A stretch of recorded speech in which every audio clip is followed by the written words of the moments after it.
Hello and welcome to Lab 100 of the Autonomous Data Warehouse Hands-On Workshop.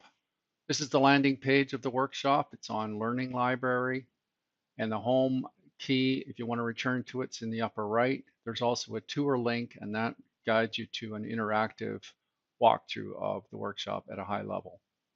Start by selecting the self-service version. There's only one, and navigation is in the upper left. When you select that, you can select lab 100, 200, 300, 400, and also the download links to the files that we'll be using later on in the labs. If you click on the download links, you can right click on each file to download them to your downloads directory. Let's get started by selecting lab 100 introduction. And we're going to use a fictitious company to explain the features of the Autonomous Data Warehouse. And we're going to use personas such as DBA VJ. And DBA VJ's had some experience with another large cloud vendor and has been getting acclimated to the cloud computing model. He's found that there's a lot of shortcomings in these other services that caused him a lot of frustration and challenge. Things like data, it must be loaded to distribute the data evenly to optimize the performance. It requires pre-processing of the data. In ADWC, we don't have to do that. Query patterns needed to be established in advance so that sort keys could be created. This pretty much handcuffs your ability to do ad hoc queries. Data updates necessitated lengthy data reorganization processes due to degrading performance. Queries were inefficient due to suboptimal execution plans as a result of redistribution of the data. And Heather, the data scientist, will be looking at her in Lab 300, is tasked with creating predictive models. And to do that, she has to take it out of those other databases because her data mining, machine learning engines are on a separate platform. So that's very time consuming to move the data, do the data machine learning and move it back. And lastly, there's a big concern about meeting an aggressive deadline requested by marketing. Typically in data warehouse development, you have to index, size your storage, create partitions, etc. And so that takes a lot of time. So why look at Oracle? Well, Oracle's been around for many, many years and has really led the industry in terms of innovative features. Virtually all the features in the competing database have been in Oracle for years, many, many years in most cases. In 92, for example, we created the cost-based optimizer, and that's 26 years ago, and it's been improved ever since. But Vijay's more interested in the newer features of autonomous data warehouse, and this includes a hands-off overall design, which will free up a lot of time in terms of rapid project delivery. Built-in machine learning algorithms. Heather will be able to do all her machine learning right on the database without moving the data at all against millions or billions of rows of data. There's a load and go approach where you don't have to create indexes or partitions. You just load it and it's self-optimized. Smart flash cache for high performance in-memory processing, and storage index right on disk. We have silicon on disk. No other solution has that.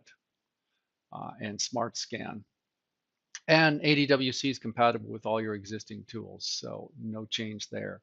So let's get started by selecting Lab 100, logging into the Cloud Console. So we don't assume you know anything, so you should be able to follow this quite easily.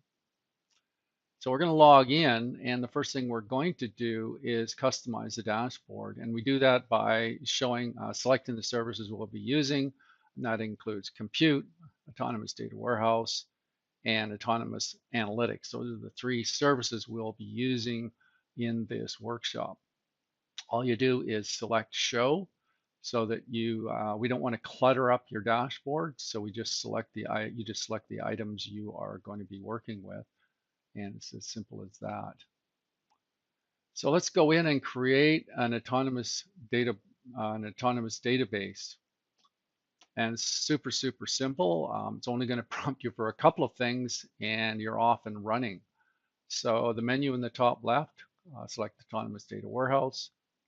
And be aware the navigation might be a little different on your system. We're using a development box here, development account. So things are a little bit different. Just follow the labs. We update the lab docs. We don't always update the recordings. So all it prompts for is a compartment. Yours will be different than mine, but the display name, the CPUs, the storage, and the password. That's it. It creates extremely quickly. I'd say around 2 minutes, and it's up and running.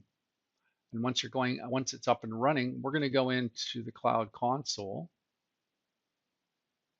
and of the database, and we're going to log in with the administrator user, go to administration, and download the client credentials. And this is a wallet. You're going to be using the wallet to access the database later on. Enter a wallet password. It's just a zip file. We'll just save it to the downloads directory on my client machine. And we'll start up SQL Developer. I'm using version 18. I think 18 or 17 should be fine. If it's older than that, you'll need to upgrade. And let's create a new connection. We're going to create a connection to ADWC. We'll use the admin account and the password you supplied. Add the password. Select Cloud PDB in this case. And now just select the wallet file that you just downloaded. Go back to your downloads directory. And you'll see it there. Select that. And then the last thing you need to enter is the wallet password. That's the password to unlock the wallet. So once we've done that, we'll select also the service level. There's more on the lab docs about service levels. You can have a look at the lab documentation. So we've got a success, and let's connect. Once we've connected, we can take a look at the tables that are logged in there, but we're going to create a subset of the data. Right now on board is 6 billion rows. We're going to create a subset, current data set of 100 million rows. That's the same number of rows as a similar workshop on our in a competing cloud database, 100 million rows and a 6 billion row data set, 60 times larger. We're going to be doing some performance runs against that in Lab 200. And the last thing we're going to be doing is setting up the autonomous analytic services, because it takes a couple of hours for the autonomous analytic services to start, and we'll be letting it start while we go through Lab 200 and 300. We use it in Lab 400. So go to Identity and Users. You'll see a bunch of users in there. Select the user that you've logged in with. In my case, it's derek.cameron@oracle.com. And we're going to create an authentication token. You're going to need that to create OAC service, and you're also going to need it to upload data. So generate the token and be sure to copy it, because if you don't, you'll have to create another one. You can always create new ones, so don't worry. You can have multiple tokens. I'm calling mine OAC. So, all right, and next we're going to go into object storage, and we're going to create a bucket, and we're actually going to create 2 buckets, but the first one's going to be used for the creation of Oracle Analytic Cloud Service, OAC. So create an OAC bucket, go into Autonomous Analytics. The bucket is used for backups, by the way. And open the Service Console, go to the console, and create an instance. Very simple, give it a name. I'm calling mine Autonomous OAC. We're going to leave it at Enterprise Edition there. There's different versions. You can look into that. The namespace is your your account name. The bucket name's OAC. We just created that. And the username is the logged in username. In my case, again, derek.cameron@oracle.com. And then the authentication token.